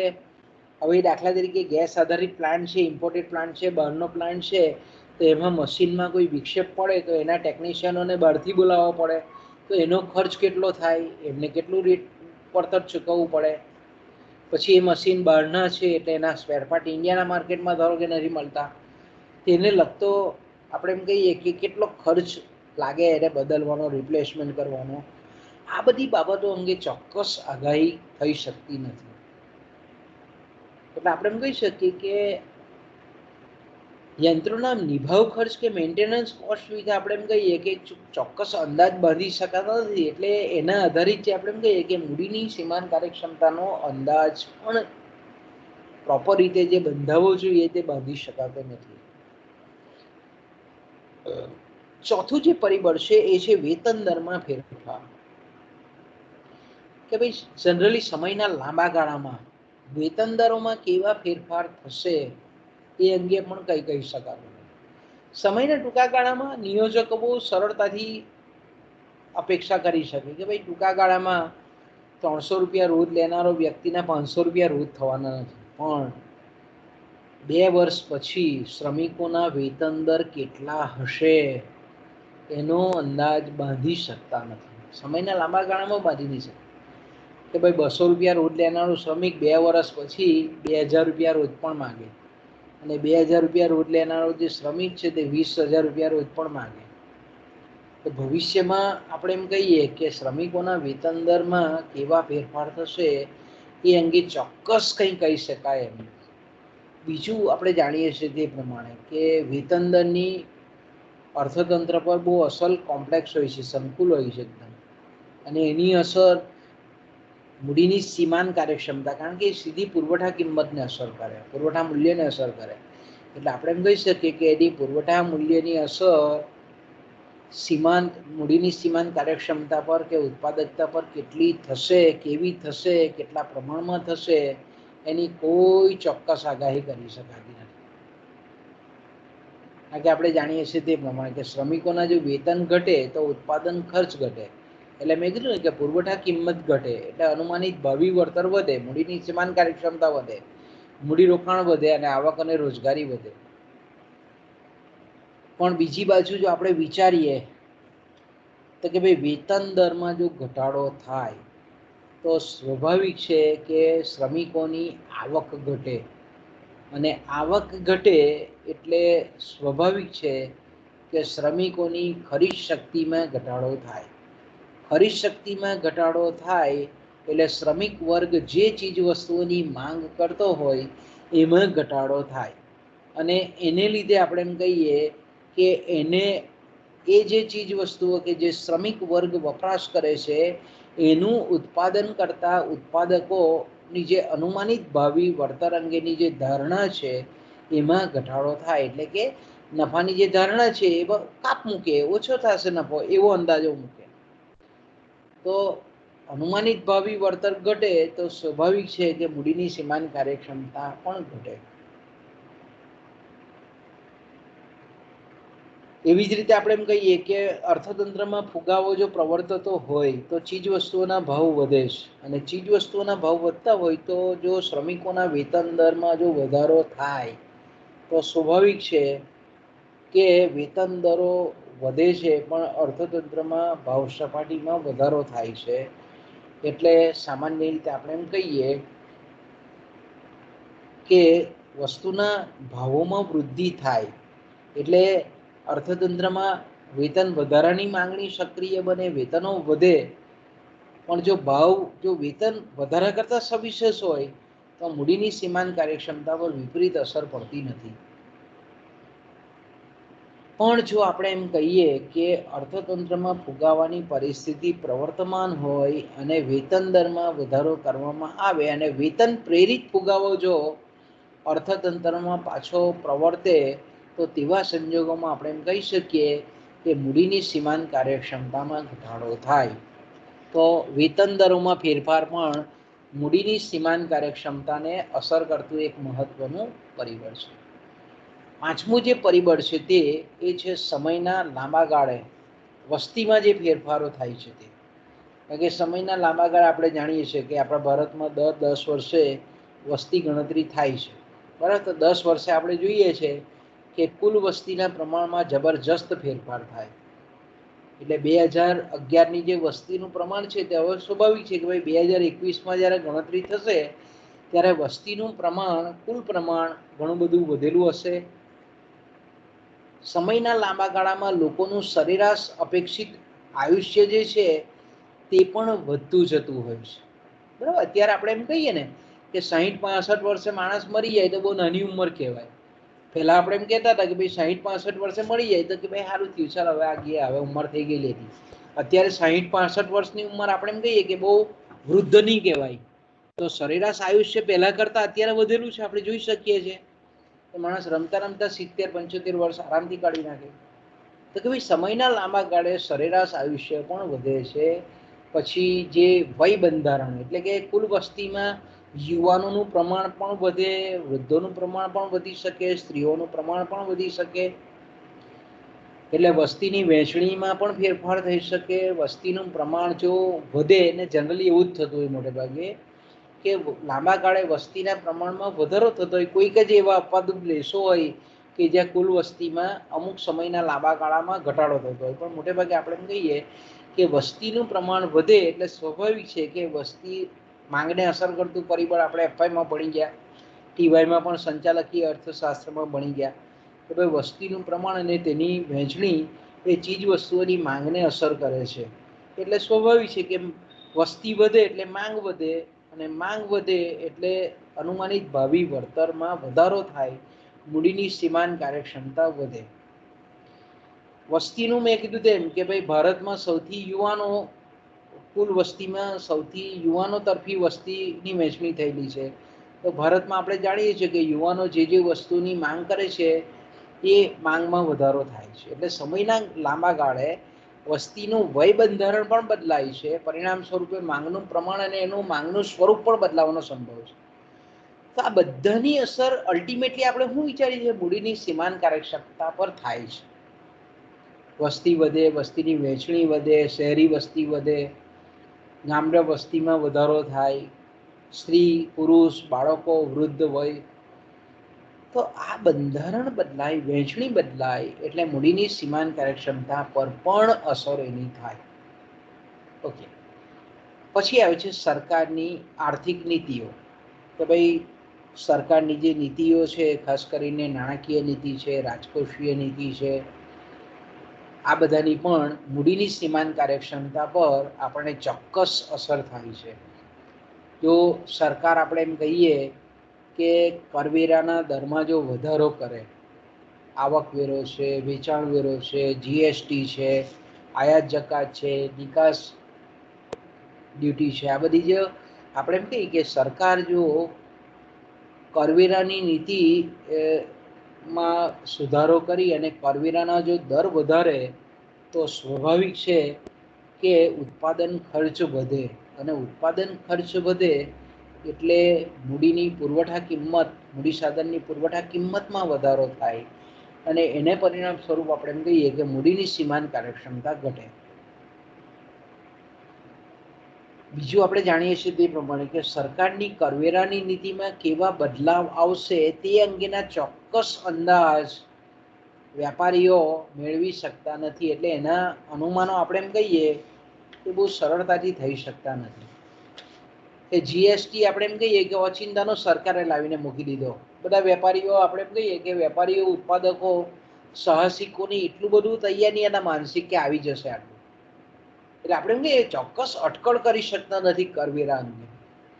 એટલે આપણે એમ કહીએ ને કે ભાઈ મૂડીની સીમાંત કાર્યક્ષમતા અંગે ચોક્કસ અંદાજ સમયના લાંબા ગાળે બાંધી શકાતો નથી. કારણ કે કરવેરા કેવા બદલાય, કયા નવા આવે, એની તીવ્રતા કેવી છે, એનો દર કેટલો છે, એની અસર પોતાના ધંધા પર કેવી થશે, એવી કોઈ ચોક્કસ આગાહી કરી શકતા નથી. એટલે આપણે એમ કહી શકીએ કે મૂડીની સીમાંત કાર્યક્ષમતાની અટકળ એ લોકો કરી શકતા નથી હોતા આને લીધે. બીજું છે આપણે એમ કહીએ કે બિન આર્થિક પરિબળો. કેટલાક પરિબળો એવા છે કે જેને આપણે રાજકીય પરિબળો, પોલિટિકલ ફેક્ટર્સ કહીએ છીએ જેને આપણે, અથવા આર્થિક નથી એવા ફેક્ટર, બિન આર્થિક પરિબળો. કે ખાસ કરીને આપણે એમ કહીએ કે ધારો કે આ કોરોનાની મહામારી છે, બરાબર, એ બિન આર્થિક ફેક્ટર છે, આર્થિક પરિબળ નથી, બિન આર્થિક છે. તો ભાઈ ઓચિંતાની આવી ગયા ભયંકર રોગચાળાની પરિસ્થિતિ, તો અહીંયા કોઈ પણ નિયોજક છે તે અનુમાનિત ભાવિ વળતર કેટલું, વાર્ષિક વળતર કેટલું રહેશે એનું કોઈ અંદાજ બાંધી નહીં શકે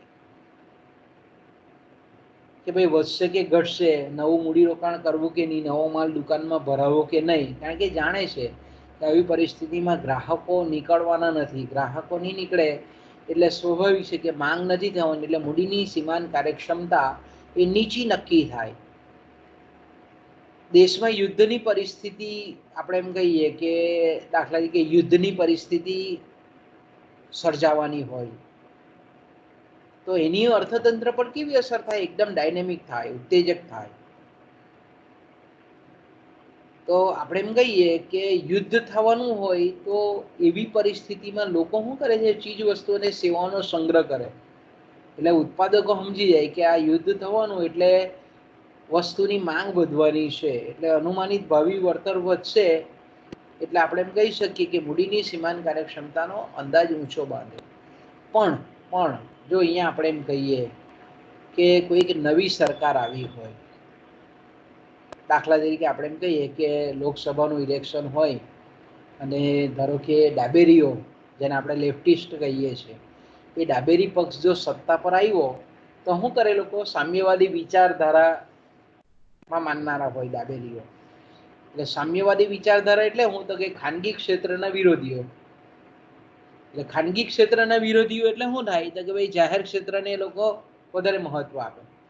હવે ખાનગી ઉદ્યોગો પર આપણે એમ કહીએ કે ખાનગીકરણની જે પ્રક્રિયા અત્યારે ચાલી રહેલી છે નવા આર્થિક સુધારણા હેઠળ, તેમાં અટકાવ ઊભો થાય. તો સરકાર જ જો આપણે એમ કહીએ કે મોટાભાગની વસ્તુનું ઉત્પાદન જો હાથ ધરે તો સ્વાભાવિક છે કે ખાનગી ઉદ્યોગો છે, ઉદ્યોગપતિઓ છે, તેની મૂડીની સીમાંત કાર્યક્ષમતા, મૂડીરોકાણ અંગેના નિર્ણયોમાં કેવી થાય? અને એક આપણે કહીએ કે ઉત્તેજના વગરની થઈ જાય, પ્રોત્સાહન વગરનું થઈ જાય. કારણ કે આપણે એમ કહીએ કે ખાનગી ક્ષેત્રને આખું આ જે સામ્યવાદી પક્ષ હોય તે કાઢી નાખવા માંગતી હોય. તો આવા સંજોગોમાં આપણે એમ કહીએ કે ઉત્પાદકોની મૂડીની સીમાંત કાર્યક્ષમતા ઘટે છે અને મૂડીરોકાણમાં ઘટાડો થાય, આવક અને રોજગારીમાં પણ ઘટાડો આપણને થતો જોવા મળે છે. આમ આપણે જોઈ શકીએ છીએ કે લાંબા ગાળાની જે વ્યાપારિક ધારણાઓ છે એને આર્થિક છે, ટેકનોલોજીકલ છે, બિન આર્થિક પરિબળો અસર પહોંચાડે છે. અને આ પરિબળો વિશે આપણે એમ કહી શકીએ કે ચોક્કસ અનુમાનો કરવા, વિશ્વસનીય પ્રાકથન કરવું મુશ્કેલ છે. અને તેના આધારે આપણે એમ કહી શકીએ કે મૂડીની સીમાંત કાર્યક્ષમતા અંગેનો અંદાજ બાંધવો ખરેખર મુશ્કેલ હોય છે. હવે સામાન્ય રીતે આપણે જે કંઈ પણ ઉપરની ચર્ચા કરી ગયા એના પરથી આપણે જો એકદમ શોર્ટમાં જો આપણે એમ કહીએ તો મૂડીની સીમાંત કાર્યક્ષમતાને મુખ્યત્વે બાહ્ય પરિબળો અને આંતરિક પરિબળો, આપણે જેટલા પણ પરિબળોની ચર્ચા કરી ગયા તે પ્રમાણે એને આપણે બ્રોડલી સમગ્રલક્ષી ધોરણે એને બે વિભાગમાં આપણે વહેંચી શકીએ. મૂડીની સીમાંત કાર્યક્ષમતાને અસર કરતા જે મુખ્યત્વે પરિબળો છે એમાંના પહેલા પરિબળો છે બાહ્ય પરિબળો. બાહ્ય પરિબળો એટલે એવા પરિબળો કે જે મૂડીની સીમાંત કાર્યક્ષમતાને બાહ્ય રીતે અસર કરે છે. અને તેમાં ખાસ કરીને મેં કીધું તેમ કે નંબર 1 સંશોધન અને શોધખોળો. અર્થતંત્રમાં નવું વૈજ્ઞાનિક સંશોધન થાય, ટેકનોલોજીકલ સંશોધન થાય, નવું પ્રવર્તન થાય, નવી શોધખોળો શક્ય બને, તો એ મૂડીની સીમાંત કાર્યક્ષમતાને અસર કરે. વસ્તીનું કદ અને વય બંધારણ આપણે ચર્ચા કરી ગયા. કુદરતી સાધનોનો પુરવઠો, એમાં વધારો થાય, એમાં ઘટાડો થાય, એ પણ મૂડીની સીમાંત કાર્યક્ષમતાને અસર કરે. સરકારની જે આર્થિક નીતિઓ છે, નાણાકીય નીતિ, રાજકોષીય નીતિ, પછી ભૌતિક અને બિન આર્થિક પગલાઓ છે, સીધા પગલાઓ છે, આની અસર પણ મૂડીની સીમાંત કાર્યક્ષમતા પર થાય છે. અર્થતંત્રની જો રાજકીય પરિસ્થિતિ સ્થિર હોય તો મૂડીની સીમાંત કાર્યક્ષમતા વધે. રાજકીય પરિસ્થિતિ જો વોલેટાઇલ હોય તો આપણે એમ કહી શકીએ કે અસ્થિર પરિસ્થિતિમાં મૂડીરોકાણ કરનારાઓ મૂડીરોકાણ કરવાનું ટાળે છે, મૂડીની સીમાંત કાર્યક્ષમતા ઘટી જાય છે. સરકારની જો આપણે એમ કહીએ કે વિદેશ વેપાર અંગેની જે નીતિ છે, વિદેશ વેપાર અંગેની નીતિ એ જો ઉદારમતવાદી હોય કે આંતરરાષ્ટ્રીય વેપારને વધારે પુષ્ટિ આપતી હોય તો તેવા સંજોગોમાં ઉત્પાદકોની મૂડીની સીમાંત કાર્યક્ષમતા વધે છે. અર્થતંત્રમાં જો કુદરતી આપત્તિઓ આવતી હોય વધારે, દાખલા તરીકે ફિલિપાઇન્સ છે, જાવા છે, સુમાત્રા છે, આ બધા આપણા દેશો, ઇન્ડોનેશિયા છે, જાપાન છે, અહીંયા તમે જો છે કુદરતી આપત્તિઓ દર 6 મહિને આપણને જોવા મળે, તો તેવા દેશોમાં આપણે એમ કહીએ કે નિયોજકો જ્યારે ઉત્પાદન કરતા હોઈએ, મૂડીરોકાણ અંગેના નિર્ણયો લેતા હોઈએ, ત્યારે મૂડીની સીમાંત કાર્યક્ષમતાને અસર કરતું બહુ મહત્વનું પરિબળ છે કુદરતી આફતો. અને આઠમું જે બાહ્ય પરિબળ છે એ યુદ્ધકીય પરિસ્થિતિ, રોગચાળો અત્યારે આપણે કહીએ એ પણ મૂકી શકીએ આમાં, કે આ બધા જે બાહ્ય પરિબળો છે તે કેવા છે, નિયંત્રિત પરિબળો નથી, અને એ ગમે ત્યારે આપણે એમ કહીએ કે એમાં બદલાવ આવવાની શક્યતા રહેલી છે. એટલે આપણે એમ કહી શકીએ કે આ જે પરિબળો છે સમયના ટૂંકા ગાળામાં સ્થિર રહી છે, પણ લાંબા ગાળામાં અસ્થિરતા આપણને જોવા મળે છે. અને બીજા જે પરિબળો છે એ છે આંતરિક પરિબળો, કે ખાસ કરીને આપણે એમ કહીએ કે અર્થતંત્રમાંથી જ ઉદ્ભવતા પરિબળો હોય છે, અને એ મૂડીની સીમાંત કાર્યક્ષમતાને અસર કરે છે. દાખલા તરીકે આપણે એમ કહીએ કે શેર બજારની પ્રવૃત્તિઓ, એટલે કે સ્ટોક માર્કેટમાં જો આપણે એમ કહીએ કે સતત ઉતાર ચઢાવ આવતા હોય, સ્ટેબલ નહીં હોય, કે ભાઈ આજે 1000 પોઈન્ટ વધ્યું, કાલે 1000 પોઈન્ટ સેન્સેક્સ ઘટી જાય, કાલે પાછો 2000 પોઈન્ટનો ઉછાળો આવે તો બીજે દિવસે 1800 પોઈન્ટ નીચું જાય, તો આપણે એમ કહીએ કે આ જે શેર બજારો છે જેને આપણે બીજા અર્થમાં મૂડી બજારો કહીએ છીએ, કે મૂડી બજારની જે પ્રવૃત્તિઓમાં સતત જો ઉથલ પાથલો થતી હોય, તો સ્ટેબિલિટી નહીં હોય, તો સ્વાભાવિક છે કે જ્યારે નવું મૂડીરોકાણ કરનારા જે મૂડીરોકાણકર્તાઓ છે, નિયોજકો છે, તે મૂડી પ્રાપ્તિ ક્યાંથી ઊભી કરે છે, તો કોઈ શેર બજારમાંથી કરે છે. તો એવા સંજોગોમાં આપણે એમ કહીએ કે આવી જે અસ્થિરતા હોય જો શેર બજારમાં, તો આપણે એમ કહીએ કે મૂડીની સીમાંત કાર્યક્ષમતામાં ઘટાડો થાય. એ જ રીતે આપણે એમ કહીએ કે ગ્રાહકોની જે અસરકારક માંગ છે, ગ્રાહકોની જો માંગ વધે તો મૂડીની સીમાંત કાર્યક્ષમતા વધે, અસરકારક માંગનું પ્રમાણ ઘટે તો મૂડીની સીમાંત કાર્યક્ષમતા ઘટે. ઉત્પાદનના સાધનોની કિંમતોમાં ફેરફાર થાય, ખાસ કરીને શ્રમિકોના વેતન દરમાં, તો ઉત્પાદન ખર્ચમાં અસર થાય. ઉત્પાદન ખર્ચ એ આપણે જાણીએ છીએ તે પ્રમાણે કે મૂડીરોકાણને અસર કરે છે. ઉત્પાદન ખર્ચ વધે તો મૂડીની સીમાંત કાર્યક્ષમતા ઘટે, અને મૂડીની સીમાંત કાર્યક્ષમતા ઘટે તો મૂડીનું રોકાણ પણ ઘટે, આવક રોજગારી નીચી નક્કી થાય.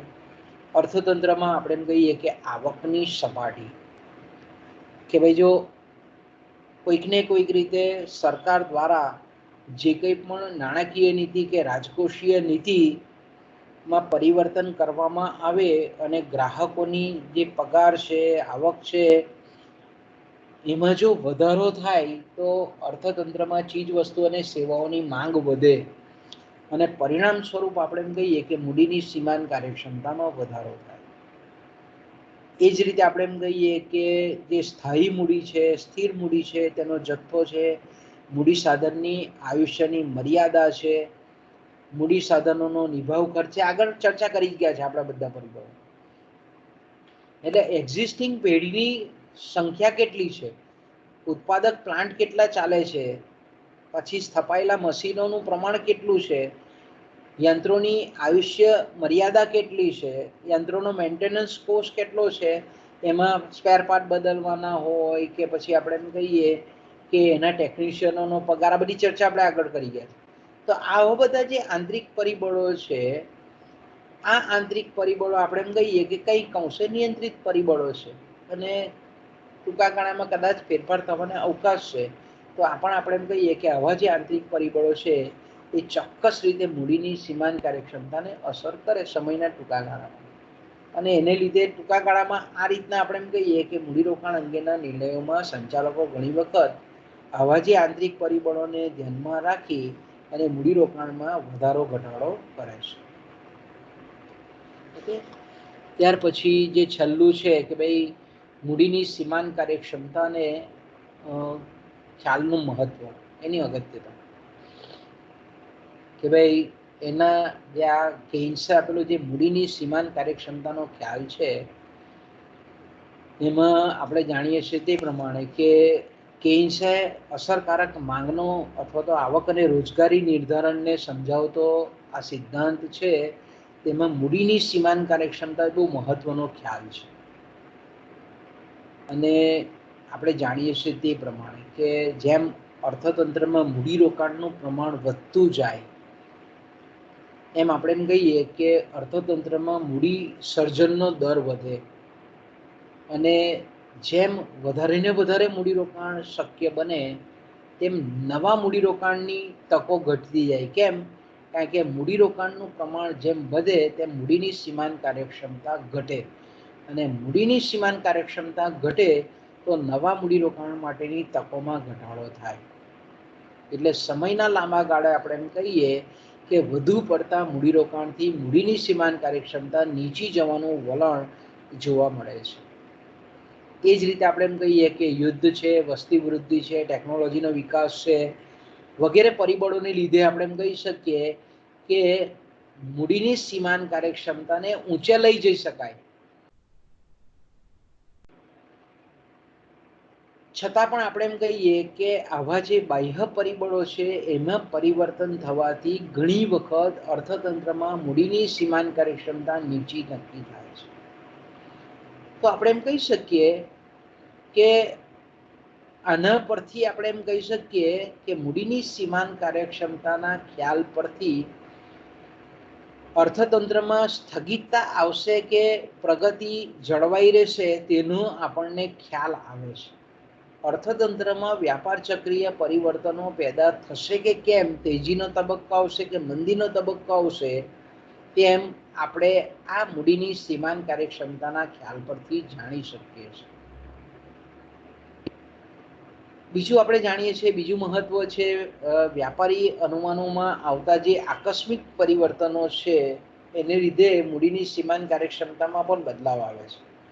અને આપણે એમ કહીએ કે સમયના ટૂંકા ગાળામાં જે ચક્રીય ફેરફારો છે એ ચક્રીય ફેરફારો મૂડીની સીમાંત કાર્યક્ષમતાથી અસર પામે છે અને એમાં મૂડીરોકાણ ખૂબ અગત્યનો ભાગ ભજવે છે. તો વ્યાપાર ચક્રીય પરિસ્થિતિ ટૂંકા ગાળામાં કેમ ઉદ્ભવે છે તેનો ખ્યાલ આપણને મૂડીની સીમાંત કાર્યક્ષમતાના ખ્યાલ પરથી આવે છે. અને છેલ્લા બે મુદ્દાઓ છે કે સામાન્ય રીતે ખાનગી મૂડીરોકાણ જે છે તે અપેક્ષિત ભાવિ નફાના દર પર આધારિત હોવાથી ખાસ કરીને મંદીનો જ્યારે મંદીજન્ય પરિસ્થિતિ અર્થતંત્રમાં પ્રવર્તતી હોય ત્યારે ખાનગી ક્ષેત્રના આધાર પર રહેવું એ ખરેખર આપણે એમ કહીએ કે વધારે પડતું જોખમી કામ છે. કારણ કે અર્થતંત્રમાં મંદી હોય તો તેવા સમયે ખાનગી નિયોજકો આગળ આવતા નથી. તો આવી જ્યારે મંદીજન્ય પરિસ્થિતિ હોય અને મૂડીની સીમાંત કાર્યક્ષમતા નીચી હોય તો તેવા સંજોગોમાં આપણે એમ કહીએ કે સરકારે આગળ આવવું પડે. સરકારે સમાજ અને અર્થતંત્રના કલ્યાણ માટે જાહેર મૂડીરોકાણ કરવું જોઈએ, મોટા મોટા પ્રોજેક્ટો સાકાર કરવા જોઈએ કે જેથી કરીને અર્થતંત્રમાં મંદીની પરિસ્થિતિ છે તેને દૂર કરી શકાય છે. એટલે કેઇન્સ આપણે એમ કહીએ ને કે કેઇન્સે એવું કેવું માંગતો હતો કે ભાઈ મંદીની પરિસ્થિતિને જો આપણે ખાળવી હોય, એનો ઉકેલ જો લાવવો હોય તો સરકાર જ એક આપણે એમ કહીએ કે રામબાણ ઈલાજ છે. સરકાર જો જાહેર કામોને વેગ આપે તો આપણે એમ કહીએ કે આવકની પુનર આપણે વહેંચણી થાય અને આવકની પુનર્વહેંચણી થાય એટલે અસરકારક માંગ વધે, મૂડીની સીમાંત કાર્યક્ષમતામાં વધારો થાય, મૂડીરોકાણમાં વધારો થાય, આવક અને રોજગારીની સપાટી એ ઊંચી આવે. એટલે આપણે એમ કહી શકીએ કે સરકારની આવા મંદીજન્ય પરિસ્થિતિવાળા અર્થતંત્રમાં કઈ રીતે ભૂમિકા છે તેનો ખ્યાલ પણ આપણને મૂડીની સીમાંત કાર્યક્ષમતાના ખ્યાલ પરથી આવે છે. બીજું આપણે જાણીએ છીએ તે પ્રમાણે કે અર્થતંત્રમાં જો મૂડીની સીમાંત કાર્યક્ષમતામાં આવતા પરિવર્તનો અને તેનું નીચા જવાનું વલણ એ આપણે જાણીએ છીએ તે પ્રમાણે કે મંદીજન્ય પરિસ્થિતિ તરફ લઈ જાય છે. બરાબર છે. તો આપણે એમ કહી શકીએ કે આ રીતનું જ્યારે મુક્ત અર્થતંત્ર હોય, મૂડીવાદી મુક્ત અર્થતંત્ર હોય કે જ્યાં સ્વેર વિહારી પદ્ધતિથી કામ ચાલતું હોય, બજારના પરિબળો દ્વારા આપણે એમ કહીએ કે મૂડીની સીમાંત કાર્યક્ષમતામાં આવતા પરિવર્તનો અનુસાર જ્યારે અર્થતંત્રમાં આપણે એમ કહીએ કે સ્થગિતતા કે મંદીજન્ય વલણો ઊભા થતા હોય ત્યારે મૂડીની સીમાંત કાર્યક્ષમતાના ખ્યાલ દ્વારા આપણે એમ કહી શકીએ કે અર્થતંત્રને 100% મુક્ત અર્થતંત્ર તરીકે વર્તવા દેવાય નહીં. સરકારે કોઈકને કોઈક આર્થિક નીતિના સંદર્ભમાં આર્થિક નીતિ ઘડી અને આર્થિક નીતિના અમલીકરણ દ્વારા કંઈક નિયંત્રણો લાદી અને મૂડીની સીમાંત કાર્યક્ષમતા જે અતિશય નીચી જાય છે, અધોગતિ પામે છે, તેને ટકાવી રાખવા માટે સરકારે મૂડીરોકાણ કરવું પડે. સરકારે મૂડીરોકાણ અંગેના આપણે એમ કહીએ કે વિસ્તૃત કાર્યક્રમો ઘડવા પડે. સરકારે એવા પ્રોત્સાહક પગલાઓ લેવા પડે કે જેથી કરીને ખાનગી ક્ષેત્રના મૂડીરોકાણમાં પણ વધારો કરી શકાય અને અર્થતંત્રમાં આવક અને રોજગારીની પરિસ્થિતિને પણ વધારી શકાય, પૂર્ણ રોજગારીની પરિસ્થિતિ પણ પ્રાપ્ત કરી શકાય. ઓકે, તો મિત્રો અહીંયા આઈ થિંક આપણું પતી જાય છે, ટોટલી આપણો કવર થઈ જાય છે એરિયા આખો કમ્પ્લીટ. એટલે આપણો સમગ્રલક્ષી અર્થશાસ્ત્રનો સિલેબસ આજે અહીંયા પૂરો થાય છે. તો હવે આપણે સોમવારે સંચાલકીય અર્થશાસ્ત્ર લઈશું, બરાબર. એ પણ પરાવીને પછી પ્રાદેશિક અર્થશાસ્ત્રને આપણે અંત તરફ લઈ જઈશું. લગભગ તમારી ઇન્ટરનલ પરીક્ષા લેવાનું થાય તો પણ દિવાળી પછી થાય. બહુ તો આપણે દિવાળી પહેલાં કોઈ એવો સ્કોપ દેખાતો નથી. અને બીજું આપણે એસાઇનમેન્ટનું શું કરશો? એસાઇનમેન્ટ જેટલા આવી ગયા છે પણ બાકીનાનું શું? કારણ કે ઇન્ટરનલ માર્કમાં મૂકવા પડશે એના માર્કમાં. એટલે જેનું બાકી છે એસાઇનમેન્ટ તે આ ટીમ પર લખીને સબમિટ કરાવે, બરાબર. બાકીના આપણે પેપરમાં પણ આપી દઈશું, એક એક આપીશું અત્યારે,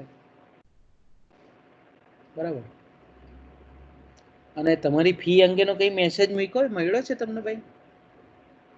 સિંધા સાહેબે મેસેજ છે વોટ્સએપ પર, બરાબર ને? એ પ્રમાણે પણ ભરવાની હોય તો ભરી દેજો. સ્કોલરશીપના ફોર્મ ભરવાના હોય તો એ ભરી દેજો. આવી છે સ્કોલરશીપના ફોર્મ ભરવાનું કંઈક?